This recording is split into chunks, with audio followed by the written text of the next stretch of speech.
Seasonal depression impacts many people on a daily basis, but research shows that it can actually have an impact on your pets as well. 7 weather meteorologist Jackie Brown breaks down the symptoms and ways to keep your furry friends mentally healthy.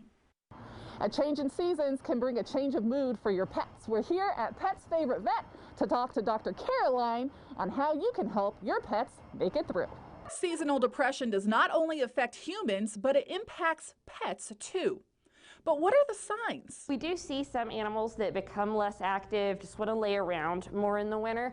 And that could be because of the decreased serotonin from the decreased sunlight, or they could be mirroring their owner's mood if their owner is expressing some depression due to the shortened days. And decreased sunlight is what we do see. Day length in the wintertime for the upstate and mountains can be almost 5 hours shorter at times than compared to that in the summer. Besides shorter days impacting your pet's activities, Dr. Caroline explains other symptoms. Other common symptom that we'll see in a pet that's not happy is some increased aggression or decreased interest in food.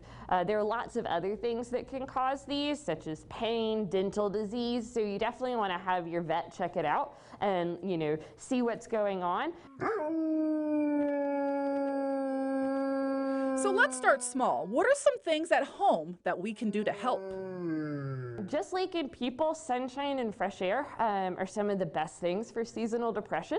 So it can be great for the human and the dog to go for a walk. Cats that don't go outside might appreciate having their bed moved to a more sunny area, or some more games with something like a laser pointer or tossing little balls down the hall. You're acting so nervous.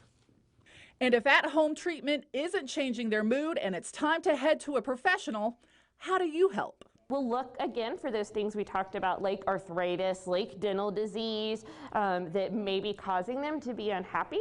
There are some nutraceuticals that we can give to pets, which means that they're not necessarily medications, they're derived from food. For example, high quality fatty acids that can help a lot with mood. For pets that are really struggling, sometimes we'll see that in older pets in the winter. They'll have more of a sundowners type situation, and there are some pharmaceutical things that we can use. And something else unique Dr. Caroline's office offers is acupuncture and herbal therapy. We talked about some of the benefits of these things.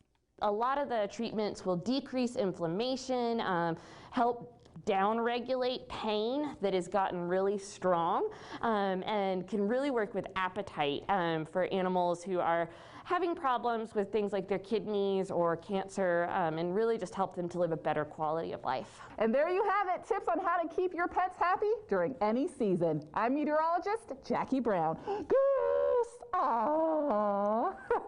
A lot of animal lovers here. For more information on signs to look for to see if your pet may be suffering from seasonal depression, check out this story on WSVA.com.